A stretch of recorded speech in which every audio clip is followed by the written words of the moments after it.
suis assez satisfait, assez comblé de ma carrière sportive, franchement. En boxe, on est rémunéré.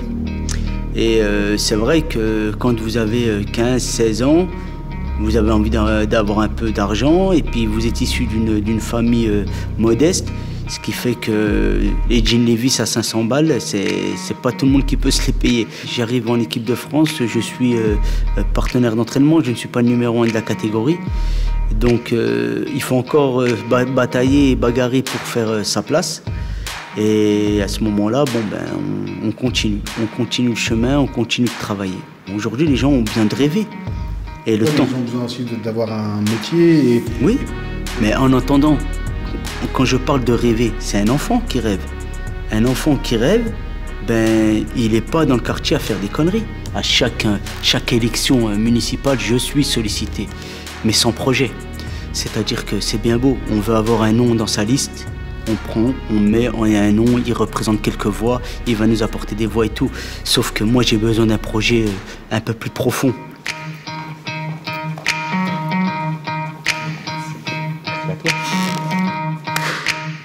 Bonjour Kadhafi, vous avez 42 ans, vous êtes né et avez grandi à Besançon, où vos parents sont arrivés en provenance de la ville algérienne de Kenchela. Votre papa était grutier, votre maman mère au foyer. Alors vous avez une enfance byzantine marquée par le sport comme beaucoup d'enfants des années 80. Je crois que vous avez fait du karaté, du basket, vous étiez très bon au foot, ailier droit, avant de choisir la boxe. 1999, première licence, 3 ans plus tard, vous intégrez l'équipe de France. En 2004, médaille d'argent au championnat d'Europe dans la catégorie des poids plumes, mais c'est surtout en 2008, forcément, aux Jeux Olympiques de Pékin que vous avez marqué l'histoire.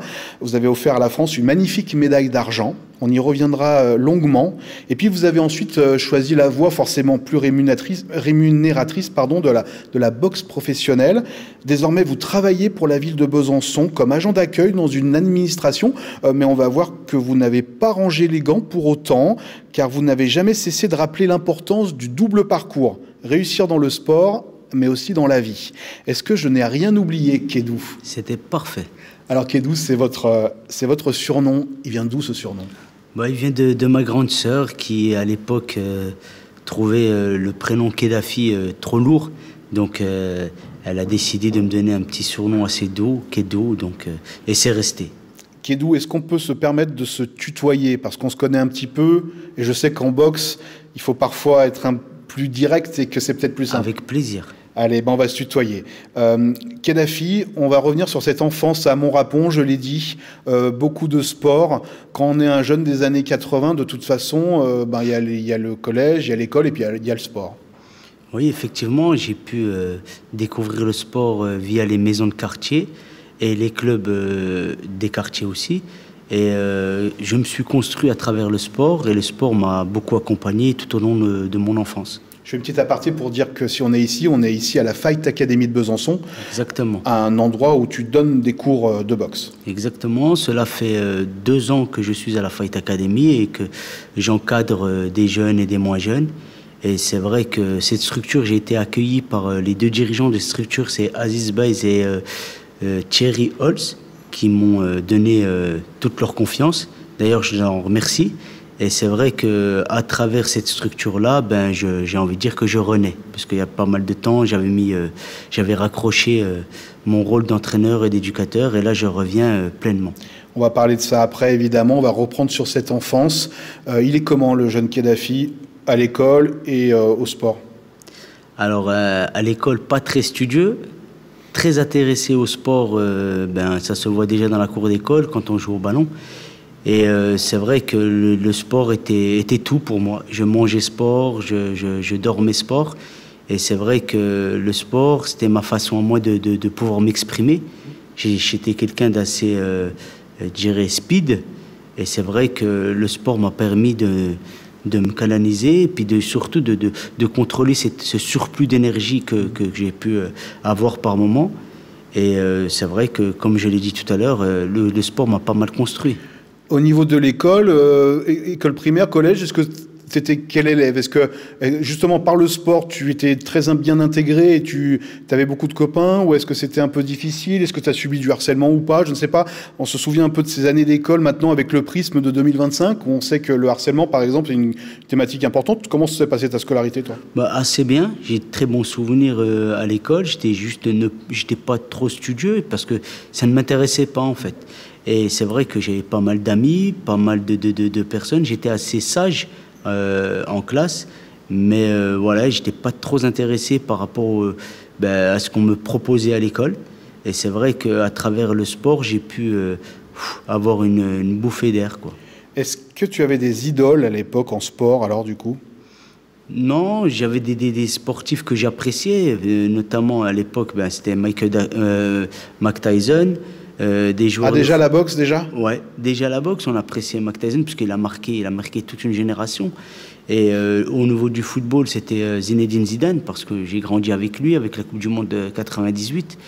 Et oui, c'est des personnes qui ont marqué l'histoire de ces sports-là, des sports populaires. Et ouais, c'était pas possible de ne pas penser à eux quand on prenait un ballon de foot ou quand on mettait une paire de gants, quoi. Bon, toi, c'était ailier droit, hein, c'est ça en foot? Exactement, ailier droit, et c'est vrai que j'ai joué pas mal d'années dans le club de Morapon. Et puis j'ai pu oui, prendre plaisir tous les dimanches matins à jouer dans le quartier, un petit match de foot, c'était appréciable, quoi. Et à quel moment s'est fait la bascule vers la boxe alors? La bascule, c'est assez particulier, c'est que, comme je l'ai dit, les sports populaires comme ça, il y en avait dans les quartiers, de la boxe, et puis il y avait de la boxe au sein de la maison de quartier de Morapon, et un jour, je pousse la porte de la maison de quartier de Morapon et j'essaye l'activité. Je boxe contre quelqu'un qui était déjà boxeur, qui met les gants contre moi et qui prend le dessus. Et comme je suis quelqu'un de teigneux, qui n'abandonne pas, je me dis que je vais revenir pour prendre ma revanche. Ça a duré 1 an.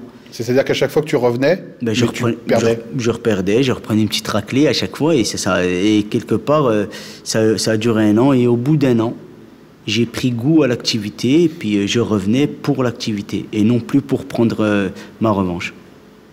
Qu'est-ce qui a frappé en toi, j'ai envie de dire, c'est un mauvais jeu de mots, mais qu'est-ce qui t'a plu dans la boxe? C'est quoi? C'est dominer l'autre ou c'est esquiver? Enfin, qu'est-ce qui t'a vraiment marqué dans ce sport? Ce qui m'a marqué le plus, je sors d'un sport collectif où je dépends de mes camarades, de mes amis. Et là, le sport individuel, et je pense, était bien mieux pour moi. Parce qu'à ce moment-là, c'était mon investissement qui allait être récompensé. Parce que vous pouvez être très bon au foot, mais vous dépendez d'une équipe. Même si vous faites un excellent match, le résultat final dépend aussi quelque part de l'implication de vos collègues. Et là, à la boxe, ce qui était important pour moi, c'était la récompense par-dessus tout. C'est la victoire au bout du match et qui récompensait tout l'investissement que j'ai pu faire à la salle. Et c'est ça qui m'a particulièrement attiré. Donc là, tu es adolescent et tu t'investis pleinement dans la boxe, sans, j'imagine, te dire que tu en feras ton métier, j'imagine. C'était quoi l'objectif des premières années? L'objectif déjà, pour commencer, pour être honnête avec vous, c'est qu'assez tôt, en boxe, on est rémunéré. Et c'est vrai que quand vous avez 15-16 ans, vous avez envie d'avoir un peu d'argent, et puis vous êtes issu d'une famille modeste, ce qui fait que les jeans Levi's à 500 balles, c'est pas tout le monde qui peut se les payer. Et c'est vrai que quand vous faites un combat de boxe et qu'on vous donne 500 balles parce que vous avez fait une belle prestation, 500 francs à l'époque, tu te dis, c'est pas mal, je vais pouvoir refaire ma garde-robe tout en faisant du sport. C'est-à-dire qu'à l'époque, clairement, en tant qu'adolescent, j'imagine que tu voyais autour de toi évidemment des copains un peu plus aisés, parce qu'on le rappelle, ton papa était grutier, ta maman était une maman au foyer. Vous aviez combien d'enfants? Vous avez combien de frères et sœurs? On est 7 enfants. Vous êtes 7 enfants, donc une famille de 9 personnes, j'imagine. Ouais. Oui, c'est sûr que chaque franc à l'époque comptait, quoi. Exactement. Et c'était, au départ, j'allais pas plus loin que le bout de mon nez, hein. C'était juste changer ma garde-robe et j'étais content. Par la même occasion, je liais l'utile à l'agréable. Je faisais ce que j'aimais le plus. Et par-dessus ça, je suis récompensé. C'était super, j'allais pas plus loin que le bout de mon nez. Et puis là, il y a un entraîneur qui pense que tu es un peu plus doué que les autres, quoi. Exactement, qui lui me prend en main assez rapidement. C'était un ami de la famille, Wahib Nasri, à l'époque, et qui m'entraîne et qui croit en moi. Et au fil du temps, les combats s'enchaînent, les compétitions s'enchaînent, les victoires aussi. Et tes parents, comment est-ce qu'ils ont pris ça? Parce que j'imagine que c'était encore plus compliqué pour les études. Ils l'ont pas appris tout de suite. C'est-à-dire que j'ai pas divulgué que je faisais de la boxe à la famille.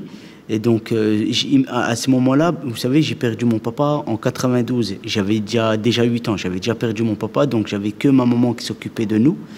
Et ce qui fait que... il y avait donc, du coup, il y avait encore moins d'argent à la maison. Exactement.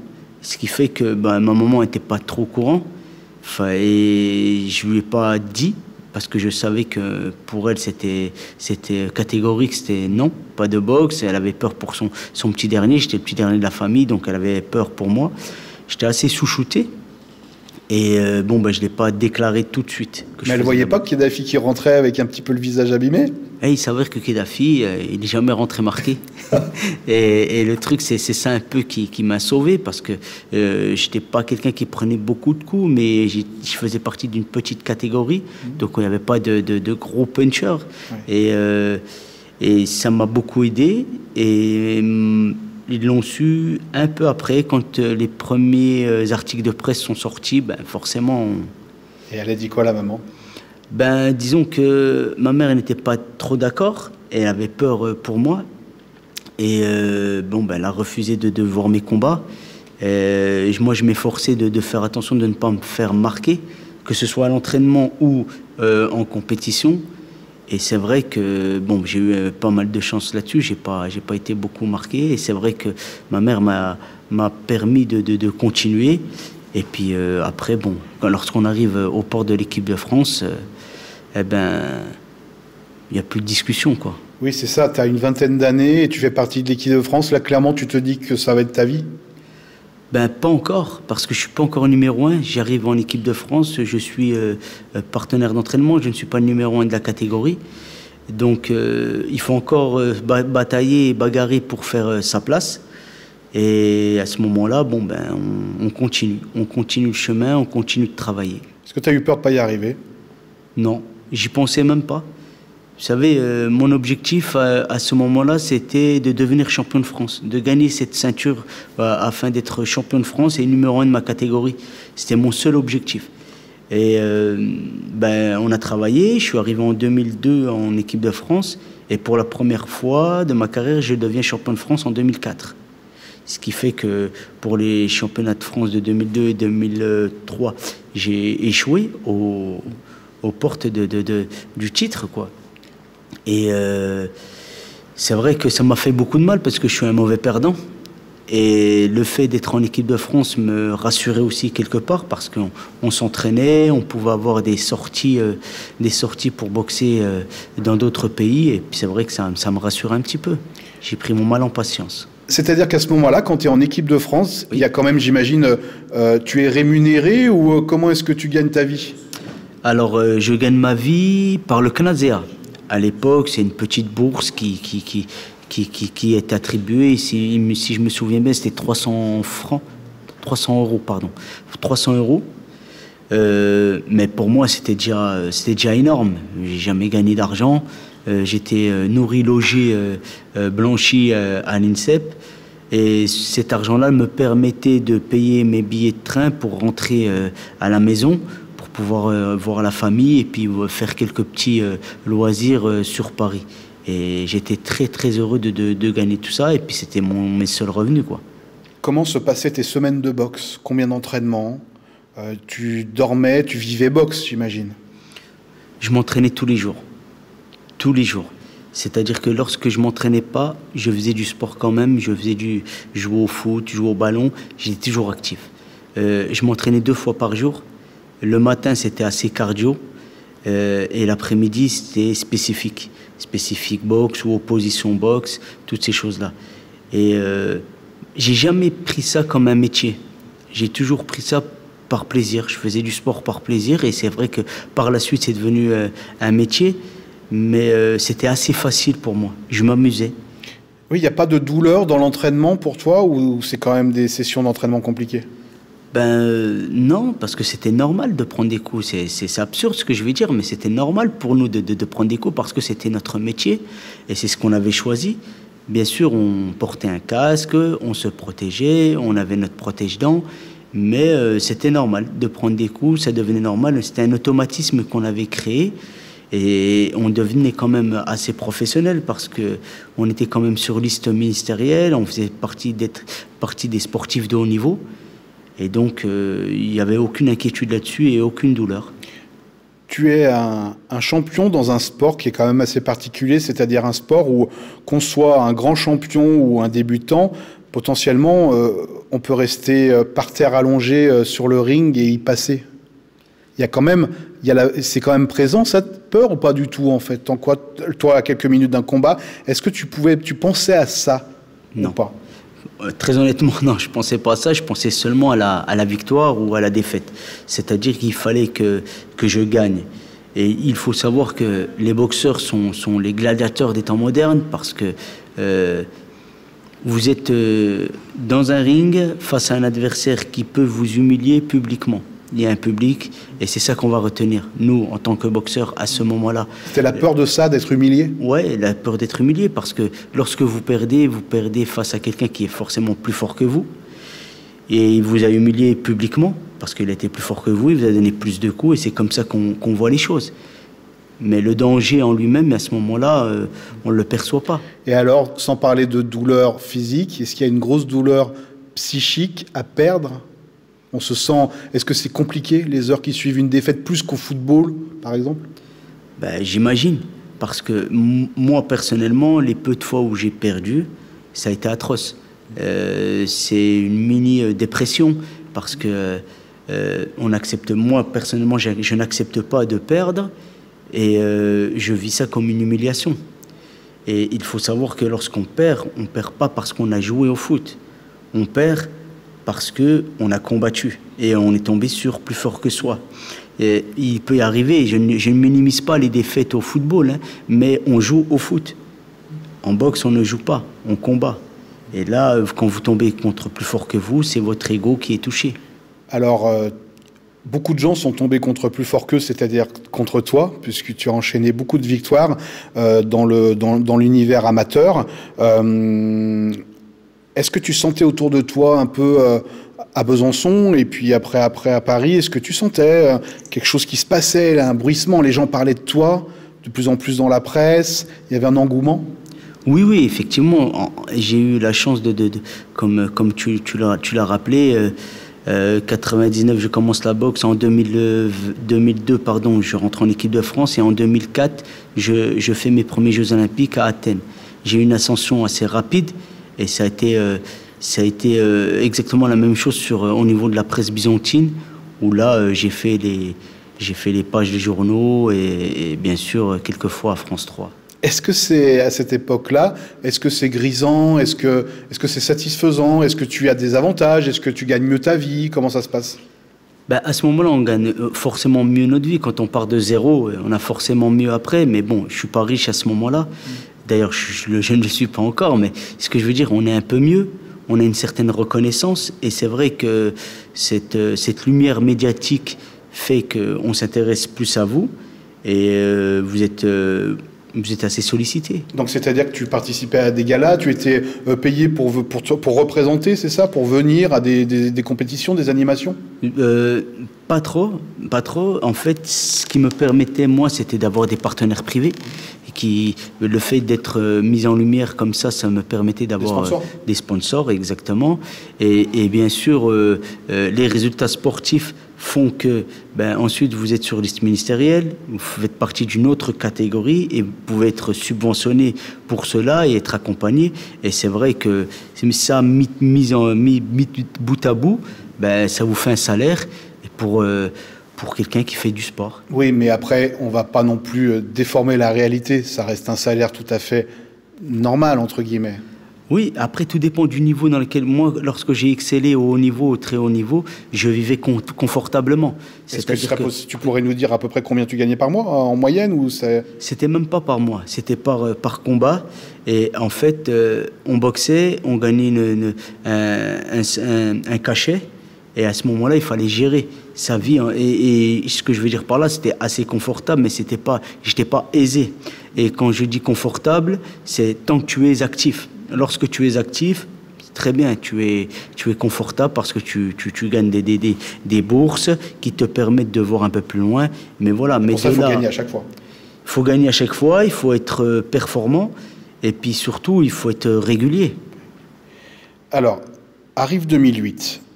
Et si je te parle de Vassil Lomachenko, oui. C'est qui? Mon adversaire en finale des Jeux Olympiques de Pékin 2008, qui par la même occasion est devenu champion olympique à ce moment-là, et qui réitère cette médaille olympique encore une fois en 2012. Tu es tombé sur un gros client. Ouais, un très bon client. C'est un virtuose de la boxe. C'est quelqu'un qui, à ce moment-là, il me semble qu'il avait une vingtaine d'années, il était très jeune. Il arrive comme ça et il survole la catégorie des poids plumes. Est-ce que c'est plus facile d'accepter la défaite quand on a le sentiment qu'il y avait un vrai écart, ou est-ce que c'est encore plus douloureux parce qu'on se sent, ça nous rabaisse? Alors, encore aujourd'hui, très honnêtement, si je refais le point, j'ai pas eu le temps de m'exprimer sur ce combat-là. Ça a duré moins de 2 minutes, parfois. Exactement. Et l'idée, c'est que je trouve que l'arbitrage a été difficile avec moi. C'est-à-dire qu'il m'arrête assez rapidement, alors que je suis lucide, je suis bien, et je ne comprends toujours pas encore aujourd'hui pourquoi je suis arrêté. Et malgré que M. Lomachenko Vassil est une exception à la catégorie, qui est très fort, et ce qui me fait le plus mal dans tout ça, c'est qu'on ne m'ait pas laissé le temps de pouvoir m'exprimer. Après, ça n'enlève à rien à sa victoire, ça n'enlève à rien à la machine que c'était et que c'est. Donc, ouais, c'est ça que moi, je vis avec le fait de ne pas avoir pu m'exprimer. Alors, ça n'enlève rien surtout à ce parcours olympique pour toi. C'est une très belle médaille d'argent. Mais quand tu y penses, parce que c'est le problème aussi de la boxe, ça fait partie de ces sports, les médailles d'argent, c'est toujours pareil. C'est-à-dire qu'une médaille d'argent, on l'obtient généralement après une défaite, et qu'on n'est pas passé loin du Graal avec le recul des années après, 20 ans après. Moi, je suis assez satisfait, assez comblé de ma carrière sportive, franchement. C'est vrai que juste après une médaille, nous on monte sur le podium, mais ce que vous retenez, c'est la défaite. C'était dur alors sur le podium, ça? Ah oui, très compliqué, très difficile. Vous venez de perdre il y a 10 minutes, il y a 20 minutes et vous êtes sur le podium et il faut sourire. C'est assez compliqué, quoi. Mais là, aujourd'hui, avec le recul, je suis très fier de ce que j'ai pu accomplir et assez satisfait de la carrière que j'ai pu faire, quoi. Alors, puisqu'on parlait qu'après une grosse défaite, il y a toujours des mini-phases de dépression, c'est-à-dire que celle-ci, au retour de Pékin 2008, ça a duré longtemps? Non, ça a été assez rapide parce que, vous savez, vous revenez avec une médaille. Vous avez vos collègues qui, eux aussi, sont entraînés pendant 4 ans pour espérer atteindre le Graal. Ils reviennent avec rien du tout, donc on dédramatise assez rapidement. Et puis c'est vrai que nous, on est sollicités, quoi. Nous, les médaillés olympiques, on est assez sollicités. La lumière vient vers nous assez rapidement. Donc la défaite, on l'oublie assez rapidement. Parce qu'en 2008, tu as changé de catégorie avec cette médaille d'argent quand même. Tu as gagné de nouveaux sponsors. Ouais, de sponsors assez compliqué quand même pour trouver mon contrat de boxeur face à un promoteur. J'ai commencé déjà avec Mayar Manchipour, à l'époque qui était un ancien boxeur professionnel, qui lui n'a pas pu continuer. C'est la promotion, donc il a dû arrêter. Donc je me retrouve encore une fois sans promoteur. Parce qu'on explique que là, tu avais décidé de basculer dans le monde professionnel de la boxe. Exactement. On quitte le monde amateur. Ouais. Et donc, Mayar Manchipour a d'abord été celui qui a créé son équipe de boxe. C'est ça. Et ça n'a pas marché. Tu as dû en trouver une autre? On a essayé un petit peu avec Jean-Marc Mormec. On a un autre champion de la boxe anglaise en France. On a essayé. Ça a pas tenu aussi. Et à partir de là, je suis un peu fatigué, je suis un peu épuisé parce que ça faisait un petit moment que c'était assez compliqué chez les boxeurs, chez les rémunérés. Donc j'ai décidé de mettre un terme à ma carrière pendant 18 mois. Et au bout de 18 mois, il y a une réforme de la fédération internationale qui se met en place, la IBA, et qui lance une compétition de boxeurs professionnels. Et puis je rentre dans les critères et je peux y participer. Donc 18 mois après, je reprends la salle de l'entraînement, je signe un contrat avec la fédération internationale en tripartie. Et Fédération internationale, l'INSEP, c'est-à-dire l'équipe de France, et mon club. Et je participe à ce championnat du monde. L'AIBA. L'AIBA. Et je participe à ce championnat du monde. Et ce championnat du monde-là vous donne la possibilité de vous qualifier pour les Jeux Olympiques de Rio. Donc je m'engage dans cette compétition-là, que je gagne. Je deviens champion du monde en 2015. Et là, je suis qualifié pour les Jeux Olympiques de Rio. Et là, il se passe une fêlure, une blessure, c'est-à-dire que les Jeux Olympiques, en fait, tu n'iras pas. Non, je n'irai pas malheureusement parce que je n'ai pas été soutenu par ma fédération. C'est à ce moment-là, vous savez, il y a, malgré cette réforme de nous faire participer en tant que boxeur professionnel pour se qualifier aux Jeux Olympiques, qui est un sport amateur, je ne suis pas boxeur amateur, je ne suis plus boxeur professionnel, ce qui fait que je ne boxe plus. Et à ce moment-là, je suis qualifié 18 mois avant les Jeux Olympiques. Donc il n'est pas possible pour quelqu'un comme moi qui veut rechercher la performance et qui cherche à devenir médaille d'or olympique de ne pas boxer pendant 18 mois. Oui, parce qu'il faut financer un entraîneur, des sparring partners, voilà. Il faut monter en puissance pour arriver aux Jeux Olympiques costauds. Exactement, quoi. Et je représente la France. Et à ce moment-là, je n'ai pas de compétition, je n'ai pas d'entraînement spécifique pour moi. Ce qui fait que je reste un peu dans les starting blocks et je commence à attraper une crampe. Et c'est vrai que je décide d'aller voir la direction de la fédération, le président, et ça se passe assez mal. On a toujours eu le sentiment d'un œil extérieur que c'était compliqué le monde de la boxe en France. En France, oui, c'est assez compliqué parce qu'on a du mal un peu à valoriser les sportifs en règle générale. Mais c'est vrai que c'est encore plus particulier dans les sports de percussion comme nous, la boxe, parce qu'aujourd'hui, quand vous regardez le free fight, par exemple, ils réussissent plutôt pas mal. Ils sont mis en avant, mais nous, la boxe, ça a toujours été assez particulier. Donc 2016, c'est un peu c'est la fin de carrière. Oui, exactement. Et puis maintenant, faut gagner sa vie, quoi. Ouais, et après j'avais quand même assuré mes arrières parce que juste après ma médaille de Pékin, je suis employé à la ville de Besançon au service des sports, où je suis éducateur sportif. On m'emploie à ce moment-là pour ce que je représente, un jeune des quartiers populaires qui a réussi par le travail et par le sport et toutes ces choses-là et tout. C'était assez super, c'était assez cool, assez satisfait. Donc je fais mon travail d'éducateur sportif à fond.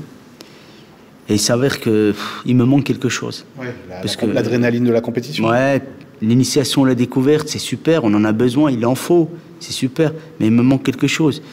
Et je ne comprends pas lorsque je demande à ce qu'on aille un peu plus loin, qu'on aille former, mettre en place des compétitions, faire des choses. On me claque la porte, on me dit non, c'est pas dans la politique sportive. Donc moi, je ne comprends pas à ce moment-là parce qu'on vient me chercher pour ce que je représentais. Et ce que je représentais, c'était la compétition, la réussite par le sport. Mais toi, on te demandait de rester juste en surface, d'animer des cours de boxe, mais sans aller plus loin, quoi. Faire de l'initiation et de la découverte. Comme je le dis si bien, c'est super l'initiation et la découverte, mais il faut, si on veut aller un peu plus loin, il faut aller un peu plus loin. Et surtout, j'avais les critères d'aller un peu plus loin. J'étais formé, j'ai eu mon brevet d'état de boxe anglais, j'ai eu l'expérience au niveau de la boxe que j'ai pu acquérir. Donc je comprenais pas. Et très honnêtement, après, j'y arrive plus, donc je demande à changer d'emploi et je postule sur un autre poste, agent d'accueil au CCAS, à la résidence Agora. Ouais, donc c'est une administration qui à but social. Je pense que c'est l'administration la plus tranquille de Besançon parce que pas beaucoup de gens doivent chercher des noises à l'accueil. Du coup, ça doit bien se passer. Ouais, non, c'est assez cool et le public aussi nous le rend bien. C'est des personnes qui sont en difficulté, qui sont à la recherche parfois d'un toit et surtout de tranquillité. Et c'est vrai que à travers le public qui nous demande de l'aide. Je me retrouve mieux. C'est ce qui est incroyable, c'est que je me trouve mieux là, en étant éducateur sportif, comme je l'étais avant au service des sports, quoi. Tout au long de ton parcours, il y a toujours le souhait d'aider le prochain, quand même. Ouais, c'est vrai. C'est vrai que c'est resté. C'est resté et ça restera toujours parce que c'est moi, c'est ma personne qui est comme ça. Mais c'est vrai que à travers le sport, je reste un peu sur ma faim et c'est pour ça que j'intègre aujourd'hui la Fight Academy, qui est une structure indépendante et qui m'apporte une bouffée d'air frais. Oui, parce que là, ça te permet vraiment d'utiliser tout ton savoir-faire. Mais si on t'appelait pour prendre en main une équipe pourquoi pas l'équipe de France, par exemple, il y a beaucoup d'anciens champions qui rentrent dans les staffs d'entraîneurs, non? Ou bien souvent, malheureusement, on fait peut-être appel à des coachs étrangers, d'ailleurs, parfois, dans certaines catégories. Oui, effectivement, mais moi, je suis pas du tout dans ce registre-là, parce que si j'avais envie de rester sur Paris, je serais resté sur Paris. Non, c'était pas mon truc. Moi, je suis très attaché à ma ville, je suis très attaché à ma famille, ce qui fait que moi, je suis bien à Besançon et je pense que mon bonheur, je peux le trouver à Besançon. Oui, puisque vous étiez marié, tu as 4 enfants, vous étiez parti quelques années à Champigny, quand il fallait se rapprocher de Paris, mais ta vie, elle est ici, à Besançon. Ouais, exactement. Après, moi, je suis un pur produit byzantin. J'ai émergé à Besançon. Je suis né déjà à Besançon. J'ai émergé sportivement à Besançon. J'ai fini ma carrière à Besançon et je suis encore à Besançon. Et à Besançon, en 2024, il y a l'accueil de la flamme olympique. Et cette fois-là, tu n'es pas sélectionné parmi les sportifs à qui on permet de porter la flamme dans le relais. Et je pense à elle notamment, ça n'enlève rien à sa valeur, mais la sportive qui allume la vasque à Besançon, c'est Anaïs Bescon, qui est jurassienne et qui est championne de biathlon, un sport d'hiver. Et beaucoup de gens à l'époque se sont demandé pourquoi tu n'étais pas là. Ça, c'est quelque chose, c'est une blessure aussi? Écoutez, je sais. Oui, bien évidemment que c'est une blessure, c'est une incompréhension, mais totale. Parce que au-delà de ça, ce que je ne comprends pas, quelle que soit la personne qu'on choisit pour allumer la vasque, je n'ai rien à dire sur ça. Moi, personnellement, je ne suis pas dans la critique, c'est pas ça. Mais ce qui m'a le plus blessé dans tout ça, c'est que je n'ai même pas été invité à l'événement. C'est-à-dire que on décide d'octroyer à quelqu'un d'allumer la vasque. Pas de problème là-dessus. Moi, j'ai aucun ego. J'ai aucun problème avec ça. Mais qu'on ne m'invite pas alors que je suis employé municipal, alors que je vis encore ici, j'ai pas compris. Ça ne peut être que volontaire. Selon moi aujourd'hui, avec le recul aujourd'hui, je me dis ça ne peut être que volontaire. Ce n'est pas possible. Alors, bien sûr, les gens disent qu'il n'y avait pas beaucoup de place, mais alors toi, tu ne parles même pas de faire partie du relais, tu parles peut-être juste d'avoir une invitation pour aller à la gare d'eau, regarder passer la vasque. Je pense très honnêtement, en toute modestie, que j'avais quand même le droit, j'avais quand même gagné la permission de faire partie de la fête et d'être présent à cet événement-là. C'est tout ce que je dis, moi.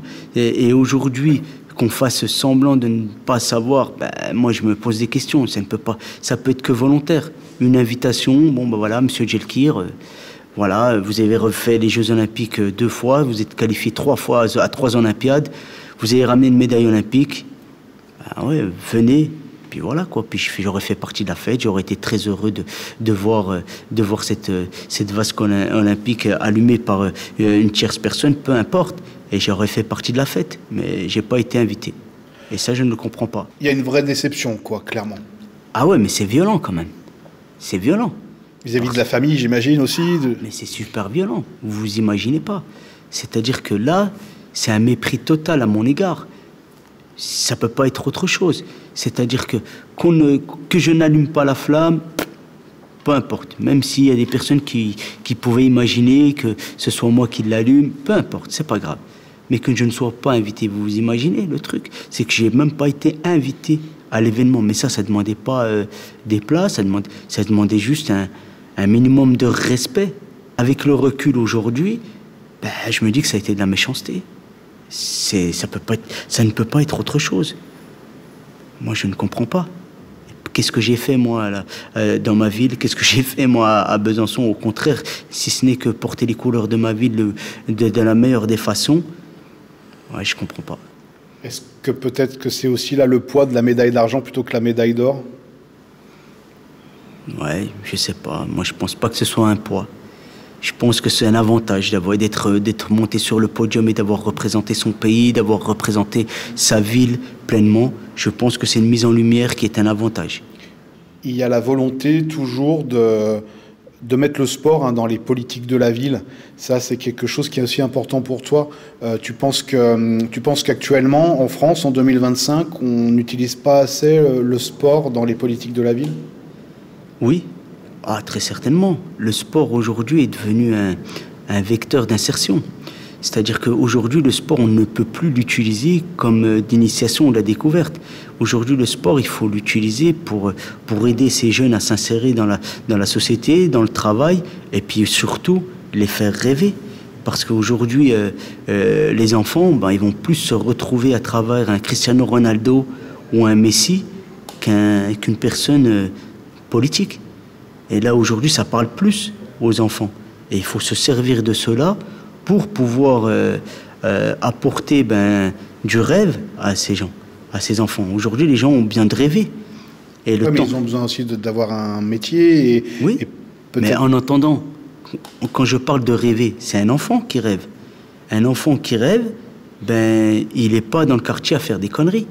Il n'est pas, je suis désolé, mais il n'est pas dans le quartier à faire des bêtises. Donc, il continue de rêver, il a un objectif à atteindre, et lorsqu'il arrive à l'âge de maturité, il ne peut pas se faire emboucaner, il ne peut pas se faire avoir assez facilement. Et il a des projets et il a des objectifs. Lorsque vous n'avez rien comme projet ni objectif, la moindre personne qui va vous appeler, vous allez y aller, vous allez foncer dedans. Ce qui fait qu'aujourd'hui, on ne fait pas de bêtises, c'est parce qu'on a peur de perdre ce qu'on a. Ces enfants-là dont on parle, ils n'ont rien. Ils ont peur de rien perdre. Ça, peut-être que parfois, les politiques de la ville s'en occupent à des moments un peu clés, parce que c'est bien, il faut quand même que ça se sache. Il y a eu des effets, il y a eu justement les Jeux Olympiques, où on a apporté un peu de visibilité au sport, mais ça n'a pas vraiment été suivi d'effets. Là, techniquement, il faut de l'argent, c'est ça? Il faut pas que. De l'argent, bien sûr, c'est le nerf de la guerre, mais pas que. Il faut des compétences et il faut un suivi. C'est ça qu'il faut. C'est-à-dire mettre les bonnes personnes au bon endroit.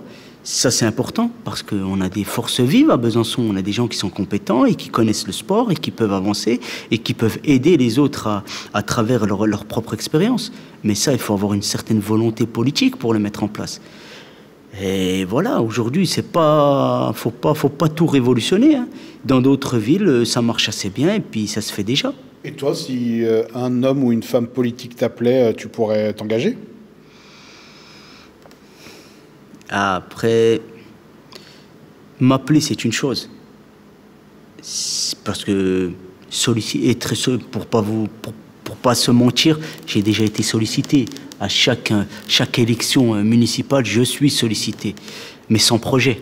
C'est-à-dire que c'est bien beau, on veut avoir un nom dans sa liste, on prend, on a un nom, il représente quelques voix, il va nous apporter des voix et tout. Sauf que moi, j'ai besoin d'un projet un peu plus profond, un peu plus construit. Et jusqu'à présent, il faut savoir que personne ne m'a proposé de projet construit, si ce n'est que des sollicitations.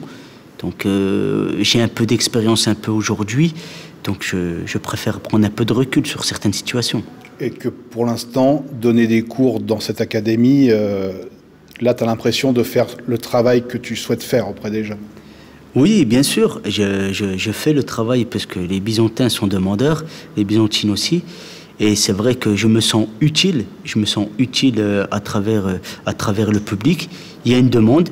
Je rencontre aussi les parents qui sont très heureux parce que dès cette année, on a commencé l'année dernière non, mais cette année, on a commencé à encadrer les plus jeunes. Il y a le baby box qui existe déjà, 3 à 6 ans. Moi, je m'occupe des 6-9 ans et des 10-14 ans. Et c'est vrai que les parents sont assez satisfaits de pouvoir que les enfants puissent être accompagnés dans de bonnes conditions. Alors, est-ce qu'il y a un ou une Kadhafi dans le lot? Il y en a même plusieurs. Mais l'objectif, c'est qu'ils puissent être épanouis. Ils ne feront pas forcément tous de la compétition, ils ne seront pas tous champions. Mais l'idée, là, c'est nous de les accompagner dans leur vie d'homme et de femmes et qu'ils puissent être épanouis. Et c'est ça la recherche de la Fight Academy. Et bien évidemment, après c'est la cerise sur le gâteau, si on a un champion, on sera heureux. Tes enfants, ils font de la boxe? Non. Pourquoi? Du foot, de la gym et de la danse. Mais s'ils veulent faire de la boxe, tu voudrais pas? Bah, disons que c'est assez difficile parce que mes enfants, ils ont l'exemple de leur papa. Ils veulent faire comme leur papa. Ou voir mieux que le papa. Et ça leur met une petite pression. Aujourd'hui, ils ne sont pas très attachés à la boxe. Pour l'instant, Je très pense bien. que le papa les a pas trop poussés. Hein. Aussi, c'est vrai. Non, c'est vrai. Mais voilà, aujourd'hui, ben voilà, ils aiment bien mes deux garçons aiment le foot, ils aiment jouer au foot. Je suis content. Mais si ton garçon il te disait papa, j'ai envie de boxer. Ben, s'il a envie de boxer, si vraiment il insiste vraiment, ben, je serai là, je l'accompagnerai, évidemment. Et t'aurais peur? Évidemment, j'aurais peur. Comme ta maman avait peur? Comment? Comme ta maman avait peur? Ouais, exactement, comme ma maman avait peur. Mais sauf que la différence entre lui et moi, il aura un papa qui connaît les rouages du métier. C'est tout. Et je serai passé par là et je ferai en sorte qu'il évite les erreurs que j'ai pu faire s'il venait à faire de la boxe. Mais on n'a pas l'impression que tu as fait beaucoup d'erreurs. Mais tu as le sentiment d'en avoir fait? D'avoir donné quand même de la confiance peut-être à des promoteurs qui... Non, mais j'ai pas fait tant d'erreurs que ça. C'est que il y a peut-être des prises de risque qui auraient fallu faire. Moi, j'étais quelqu'un qui était beaucoup dans la sécurité. Dans la sécurité, sans trop prise de risque et tout. Et c'est vrai que par moments, quand je regarde la finalité de ma vie professionnelle aujourd'hui, je me dis, bah, j'aurais peut-être pu prendre un peu plus de risques, quoi. Voilà, mais après, avec les scies, on refait tout un monde. Mais je suis satisfait de la vie que j'ai aujourd'hui. Il y a des choses encore à faire, à mettre en place. On y travaille. Avec le club, la Fight Academy, on met des choses en place et tout. Et c'est de bon augure pour la suite, quoi. À la pesée de Pékin, de la finale, tu pesais combien? 57 kilos. En fait, il ne fallait pas dépasser la limite. Mais cette finale-là, je ne me rappelle même plus. Elle est tellement passée très vite.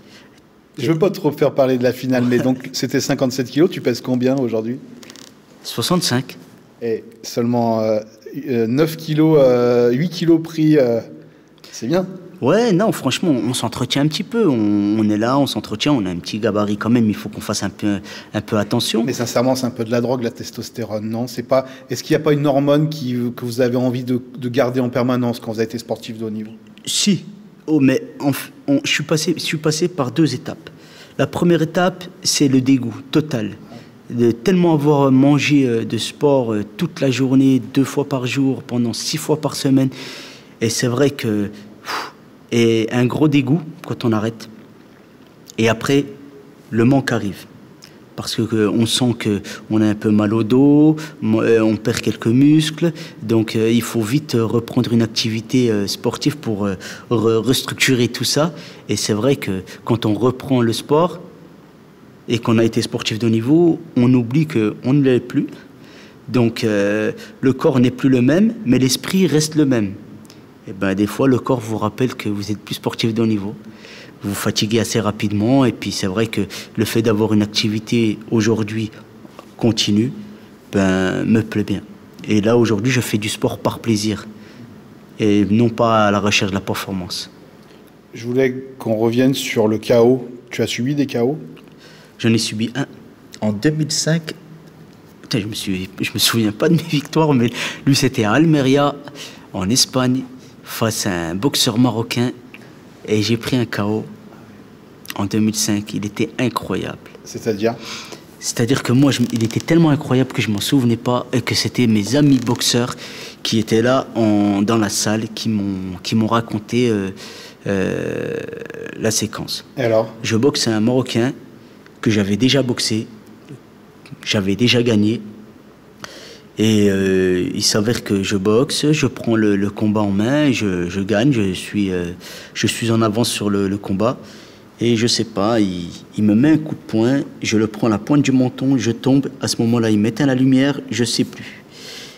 Mes collègues me racontent que j'avais les quatre jambes, les bras, les jambes à l'air comme ça, sur le dos. C'était vraiment un sale chaos. J'ai mis quelques temps à m'en remettre, assez rapidement dans les vestiaires, parce que dans les vestiaires, ça allait et tout, mais psychologiquement, il m'a touché dans mon ego.